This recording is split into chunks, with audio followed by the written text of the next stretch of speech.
जय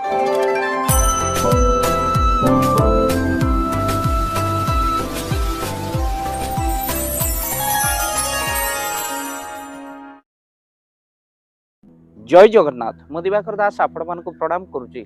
आसंता 14 तारिख अप्रैल 14 रे पवित्र पणा संक्रांति आउ यही पणा संक्रांति पवित्र हनुमान जी जन्म उत्सव आम मैंने बड़ धूमधाम रे यह जन्म उत्सव पालन करूँ कहीं हनुमान होचंती अतुलित बलधाम हेम शैलावदेहम दनुज वन कृषानु ज्ञानी नाम अग्रगण्यम सकल गुण निधानम वारणा मधीशम रघुपति प्रिय भक्तम बात जात नमामि।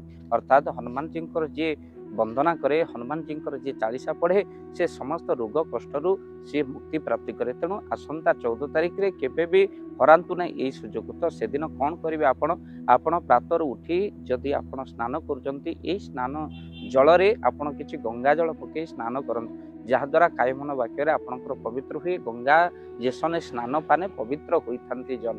तेणु आपण गंगा जल रे स्नान करी हनुमान जी नाम स्मरण करंतु।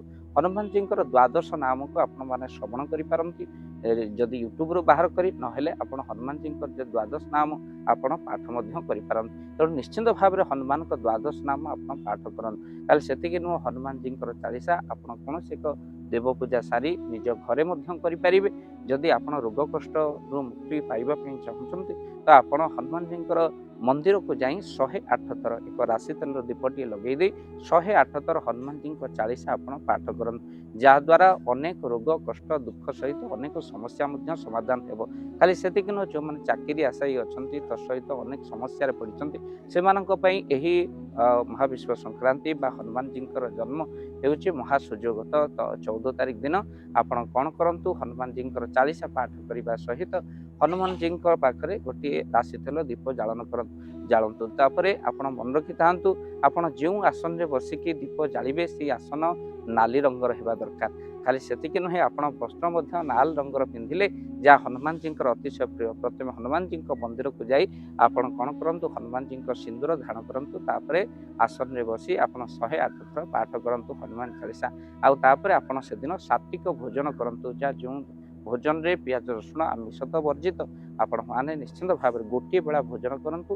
आउ रात्रि जदि आपण भोजन करूचंती सात्विक भोजन हेबा दरकार।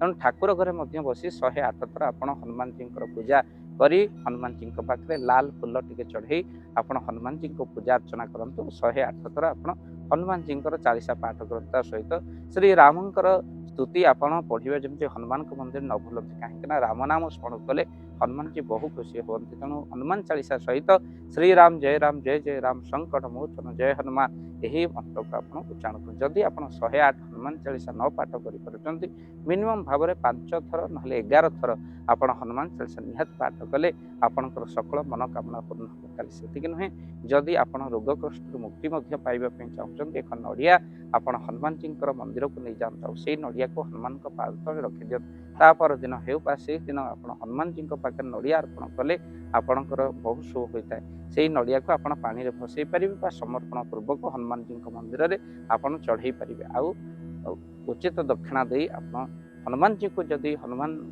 जयंती दिन वस्त्र दियंती आपणकर जीवन जाक केबे भी वस्त्र अभाव हुए ना। आप जानिके आनंदित हेबे। हनुमान जी कृपा हेले शनि दशा पड़बन। तेणु आप निहाती भाव में हनुमान चालीसा सहित हनुमान कौन ना आप वज्रंग बाण पाठ करंतु जहाद्वारा अनेक आपणकर सुफल मिलता है। खाली से जो मैंने रोगग्रस्त अच्छा हनुमान जी बाहू को निहाती भाव में श्रवण करा यही दिन आप निहाती भाव में हनुमान जी चालीसा आ हनुमान जी स्तुति आ हनुमान जी पाखे आपण लाल द्रव्य अर्पण कर जमी लाल लड्डू जमी बादाम लड्डू आपण किसी लड्डू अर्पण करी बादाम लड्डू को जदि आप कौन कर पिला को बांटी दियंती आपन जेकोसी मनोकामना निहाती भाव में पूर्ण हम। तेणु हनुमान जी जयंती दिन केबे भी यही सुजोग को हाथ छड़ा करंतु नहीं जहाँकि एप्रिल 14 तारिख दिन पड़े। समस्त को महाविश्व पणा संक्रांति हनुमान जन्मर शुभेच्छा शुभकामना भाव दिवाकर चैनल तरफ करुच्ची। तो ये वीडियो को पाइबा मात्रे हनुमान जी को कृपा जदि पाइबा चाहते वीडियो को बहु मात्रा शेयर करंतु जहाद्वारा ये वीडियो जहाँ पाखे पहुँचू हेतु से हनुमान जी को उपासना करि निश्चिंत भाव में सुफल प्राप्त। जय जगन्नाथ जय श्री जय जगन्नाथ। धन अर्जने धर्म करी धर्मे प्राप्त नरहरि ଆପଣଙ୍କ ଉପାର୍ଜିତ ଧନକୁ ଯଦି ଧର୍ମ କାର୍ଯ୍ୟରେ ଲଗାଇବା ପାଇଁ ଚାହୁଁଛନ୍ତି, କିଛି ଅସହାୟ ଅସୁସ୍ଥ ବ୍ୟକ୍ତି ପାଖରେ ଆମେ ପ୍ରତିଦିନ ପହଞ୍ଚୁ ଆଉ କିଛି ସହଯୋଗ କରୁ। ଯଦି ଆପଣଙ୍କର ସେ ଗୁଣ୍ଡୁଚି ମୂଷା ଭଳି ଦାନ ସେଇ କାର୍ଯ୍ୟରେ ଲାଗିବା ପାଇଁ ଚାହୁଁଛନ୍ତି, ସ୍କ୍ରିନରେ ଚାଲିଥିବା ଏ ନମ୍ବରରେ ଏବେ କଲ୍ କରନ୍ତୁ। ଆମେ ଦେବୁ ଆପଣଙ୍କୁ ଫୋନ ପେ ନମ୍ବର। ଆପଣଙ୍କର ଯେତିକି ସମର୍ଥ ରହିଛି ବା ସାମର୍ଥ୍ୟ ଅନୁସାରେ ଆପଣ ପ୍ରଦାନ କରିବେ ଆପଣଙ୍କର ଅର୍ଥ ରାଶି। ଏବେ ଆପଣ ଜାଣିକି ଆନନ୍ଦିତ ହେବେ, ଗୋଟିଏ ଆମ୍ବୁଲାନ୍ସ କିଣା ଯାଇଛି କେବଳ ରୋଗୀ ସେବା ପାଇଁ। ଯଦି ଆପଣଙ୍କର କିଛି ଅର୍ଥ ସେ ଆମ୍ବୁଲାନ୍ସ ପାଇଁ ଆପଣ ସହଯୋଗ କରିବା ପାଇଁ ଚାହାନ୍ତି ତ ଏବେ କଲ୍ କରନ୍ତୁ ଏଇ ନମ୍ବରରେ। ଆପଣଙ୍କୁ ଅଶେଷ ଅଶେଷ ଧନ୍ୟବାଦ। ଜୟ ଜଗନ୍ନାଥ।